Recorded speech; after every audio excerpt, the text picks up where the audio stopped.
Patapon has always been on my radar. When you talk about the most famous and well-regarded PSP games, these guys usually come up. But like, why? What is this game? Looking at footage, I can barely tell what's going on. I always knew one day I'd give it a shot, and in my search for more Switch 2 games to play, the time was now.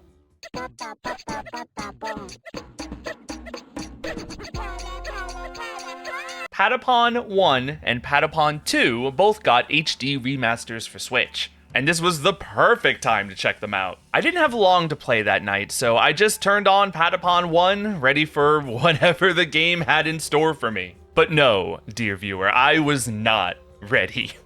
I was not ready to be thrown into an ongoing battle in a deep and ancient world. These are the Patapon, and they are struggling. They starve and are lost without their leader, the almighty Patapon, and their drum of direction. Very quickly, I realized I am the mighty Patapon. It is my job to guide them on their way. I signed the Patapon contract, and that was that.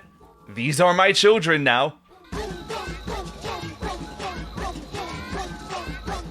If you're like me and you also got confused as to what was going on whenever you looked at Patapon footage, let me explain what's happening here. This is a rhythm game.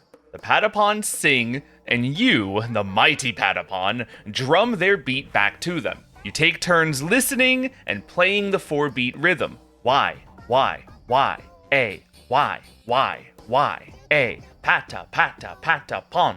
Meanwhile, a ton of stuff is happening on the screen. It's like a theater play. My Patapon is meeting more Patapons, and they're all joining together into an army. Y, A. What happens if I miss a beat? Will the Patapons not join together? Are they gonna get in trouble? Y, A. Oh, now there's a dragon chasing after them. Now I'm never going to stop. Y, A. And once they cross the finish line, the mission is over.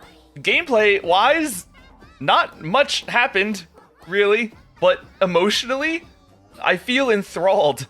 Nothing bad can happen to these little ones. They had a festival in my name, and when they asked for my name, the default one that they had was Kami. I am literally their god. This is so much responsibility. There's a shocking amount of stats to account for, but all I have right now are these 3 guys, so here we go. The second mission was all about hunting for food. The song had changed. A, Y, A. They attack as I do this. But once the kill's been made, they stopped, confused. And that's when I realized. I thought that maybe each level would be a different 4-beat rhythm, but no. The first one, Y, A, was for movement. And the second one, A, was for attacking. Oh boy, that's really gonna fry my system. Remembering these in a pinch will be a real challenge, I predict. And some Patapons may be hurt in the process. Let's hope for the best.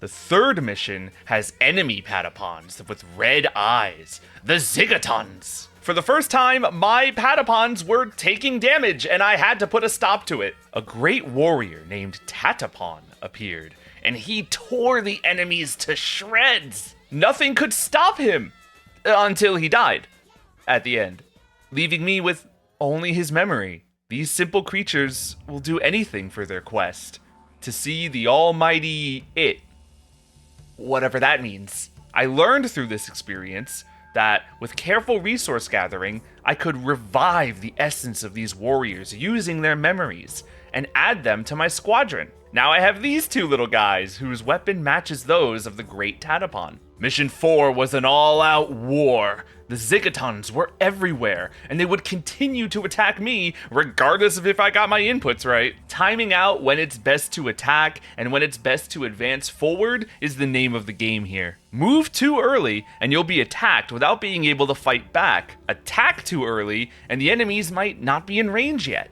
It's a constant balance, but thankfully, no Patapons were harmed in the playing of this mission. We'll see if that remains so.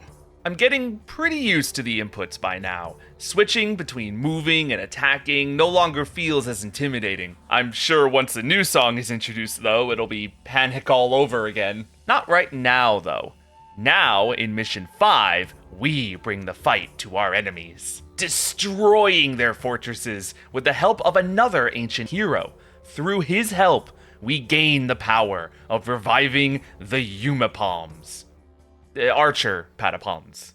At this point, I went out hunting again, aiming to grow my forces. After all, a new threat has arisen. Gong the Hawkeye, a boss of sorts. Sticks and rocks continue to evade me, however, so I went in battle armed with just a few new additions. However, when I arrived, the enemy was not what I expected. Instead of a large and powerful hammer wielder, I got this weird little jester guy launching tornado spells at me. That's concerning, but as I closed the distance and took out his minions, he eventually fled. The coward? But at least no losses on my part still. Everybody lives. The Patapons danced the night away, and as my gaming session reached its conclusion, I sat back and processed what ethereal experience I just went through. There is something to be said about presentation and efficiency in conveying information, because there was no lengthy story setup or complex tutorial here. This game made me sign a contract and said, you are responsible for the lives of these creatures. I have never been so immediately locked in on playing my absolute best to secure their safety. I see the vision now. I see why there are so many Patapon enthusiasts. You don't understand until the Patapons are yours. Yours to take care of and yours to drum into battle. I am enthralled by Patapon, and I'm excited to play more, which thankfully I can, because I got all the rest of Patapon 1 and Patapon 2 to play. I could even track down Patapon 3 on the PSP if I really wanted to. Shame that that one wasn't included in this remaster package, but the duo works fine enough. If you've always wondered what this weird little game is all about, hopefully my out-of-body experience has convinced you it's worth giving a shot. One more time, guys.